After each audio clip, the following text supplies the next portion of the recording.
April 1, 1990, Interstate 10, malapit sa Casa Grande, Arizona, United States. Sinita ni State Trooper Michael Miller ang isang semi-truck na nakahinto sa tabi ng kalsada. Sa kanyang pag-inspeksyon, nakita ni State Trooper Miller ang isang eksenang hindi niya malilimutan sa kanyang buong buhay. Isang babaeng hubot-hubad ang nasa loob ng truck, nakakadena at may metal na kasuksok sa bibig. Kita sa mukha ng babae ang takot at nang makita nito ang pulis ay agad itong nagtangka na sumigaw. Pagkatapos nito ay lumabas na ang driver ng truck mula sa kanyang driver's seat. Kalmado lang ang lalaking driver at pahayag nito sa pulis ay consensual ang ginagawa niya sa babae. Ngunit kasinungalingan ang kanyang pahayag.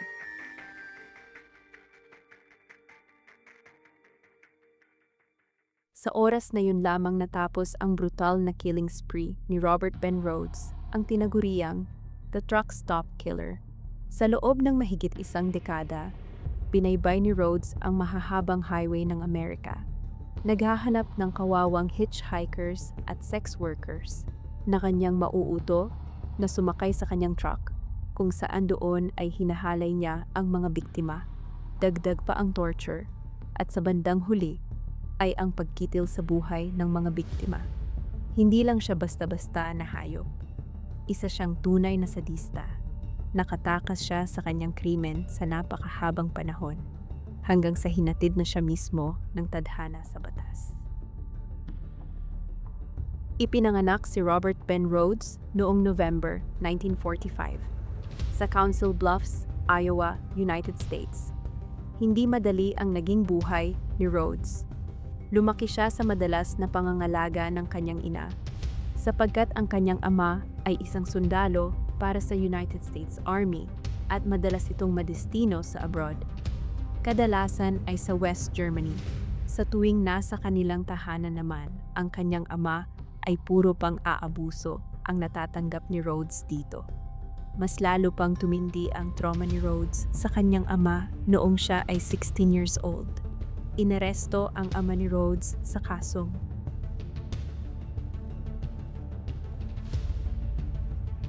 dahil sa kahihiyan ay tinapos na lamang ng ama ni Rhodes ang kanyang buhay.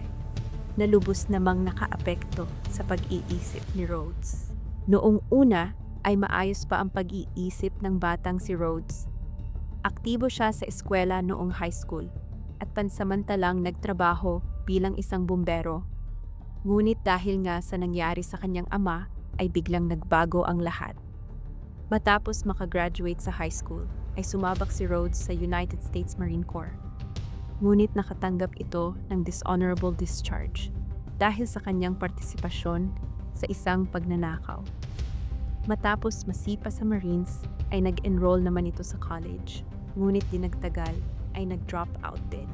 Matapos naman ito ay nagtangka naman si Rhodes na mag-apply na maging isang pulis. Ngunit hindi siya natanggap dahil sa kanyang dishonorable discharge record sa military. Dahil sa sunod-sunod na kamalasan ito, ay nagpasya na lamang si Rhodes na sa mga maliliit na negosyo na lang magtrabaho, gaya ng mga convenience stores, supermarkets, warehouses, at pati na rin mga restaurants.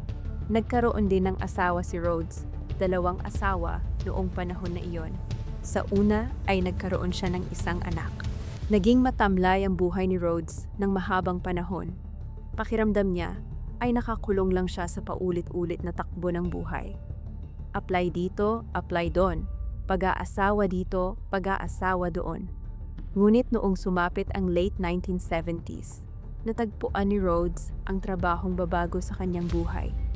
Ang trabahong ito ang magbibigay sa kanya ng kalayaan na kanyang hinahangad at magbibigay ng katakot-takot na oportunidad. Ang trabahong ito ay ang pagiging long-haul truck driver. Bago tuluyang dumausdos sa pinakamadilim na parte ng kanyang buhay, ay muli munang ikinasal si Rhodes noong siya ay nag-41 years old sa kanyang ikatlong asawa. Ang asawa ni Rhodes na si Deborah ay inamin sa mga otoridad ang mga kahayupan na ginawa sa kanya ng kanyang dating asawa. Ayon sa report ay madalas abusuhin ni Rhodes ang kanyang asawang si Deborah. Kaya naman agad na humiwalay ito. Ngunit hindi sapat para sa kanya ang pang-aabuso sa kanyang asawa. Kaya naman itinuloy ni Rhodes ang kanyang madilim na pantasya sa lansangan. Upang magawa ang kanyang madilim na pantasya, ay gumawa ng ilang modifications sa kanyang truck si Rhodes. Nilagyan niya ito ng mga kadena, posas, at iba-ibang torture devices. Sa loob ng kanyang truck, sa madilim at minsay tahimik na lugar sa mga highway, ay itinatabi niya ang kanyang truck. At sa loob ay sisimulan niyang abusuhin ang kanyang mga biktima. Kadalasan ay mga hitchhikers. Paminsan-minsan naman ay mga sex workers. Mga taong nagkamali ng pagkakatiwalaan na naging sanhi upang bawian sila ng buhay sa pinakamasahol na paraan. February 1990. Isang babae ang nagawang makawala sa torture chamber ni Rhodes. Hubot-hubad at tanging leash sa leeg lang ang suot. Nagawang makahingi ng tulong ng babae sa mga dumadaang motorista sa highway, kung saan isang motorista ang tumulong sa kanya at dinala siya sa pinakamalapit na police station. Kinilala ang babaeng biktima na ito na si Shanna Schultz, 18 years old. Ayon kay Schultz, kinidnap siya ni Rhodes at 2 linggong pinagsamantalahan. Dahil sa salaysay ni Schultz, ay agad na kumilos ang mga pulis at di nagtagal ay nahuli si Rhodes. Ngunit nang ma-detain na ng mga otoridad si Rhodes, ay tumanggi naman na magsampa ng kaso si Schultz laban sa taong bumaboy sa kanya. Ang sabi ni Schultz ay walang kwenta na mag-file pa siya ng kaso sapagkat walang malakas na ebidensya laban kay Rhodes, maliban lamang sa kanyang salita. Walang nagawa ang mga otoridad kundi pakawalan si Rhodes, ngunit iyon lang ang isa at huling beses na makakawala siya sa batas. April 1, 1990, Sunday morning. Natagpuan ni State Trooper Michael Miller ang isang truck na nakaparada sa gilid ng highway. Kasama sa routine ni State Trooper Miller na i-check ang mga sasakyan na nakahinto sa gilid ng highway upang alamin kung ano ang problema. Ngunit nang i-check niya ang truck, ay laking gulat niya sa kanyang natagpuan. Sa loob ng truck ay ang isang babaeng hubot-hubad, nakakadena, at may metal na nakasuksok sa bibig. Kita sa mukha ng babae ang takot, at nang makita nito ang pulis ay agad itong nagtangka na sumigaw. Nagpaliwanag ang driver ng truck na consensual ang kanilang ginagawa sa tabi ng highway. Ngunit hindi naniwala si Trooper Miller.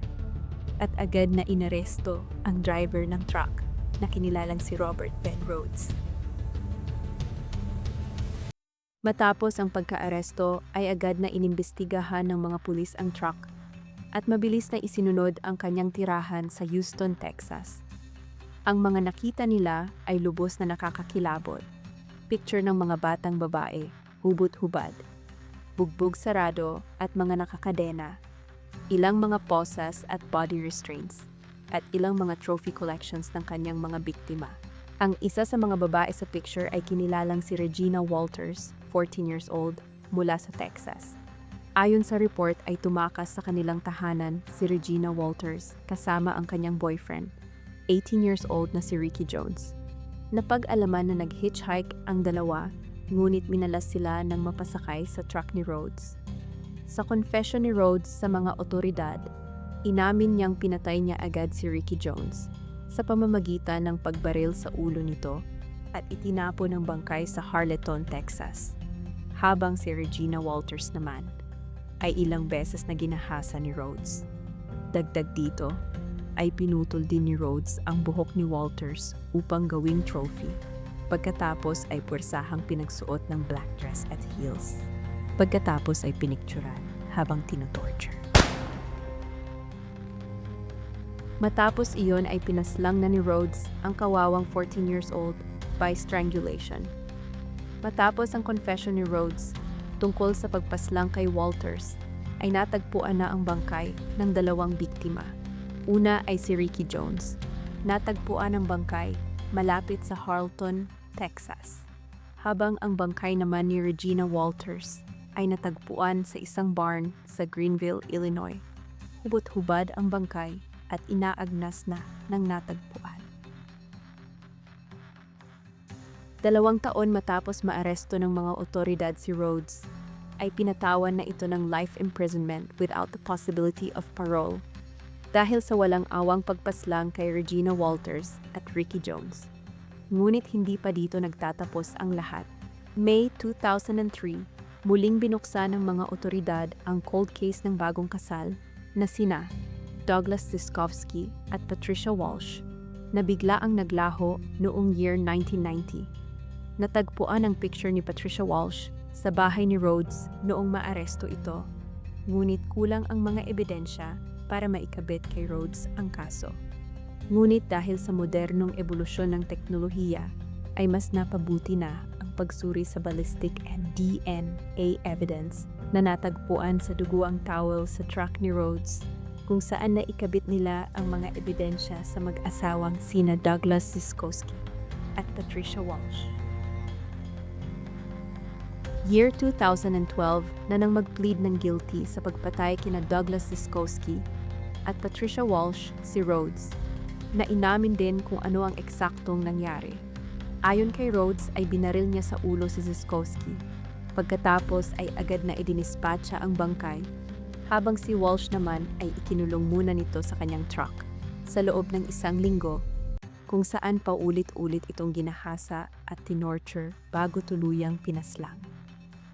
Year 1990, natagpuan ang bangkay ng mag-asawang si Ciskovsky at Walsh. Nakilala ang bangkay ni Ciskovsky noong year 1992, ngunit hindi natukoy kung sino ang pumatay, habang ang bangkay naman ni Walsh ay nakilala lamang noong 2003 nang muling binuksan ng mga otoridad ang cold case.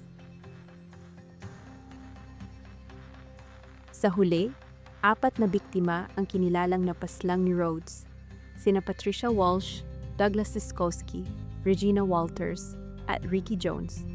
Ngunit tansya ng mga detectives ay humigit 50 katao ang napaslang ni Rhodes sa mahigit 1 dekada niyang paghahunting ng mga biktima gamit ang kanyang truck.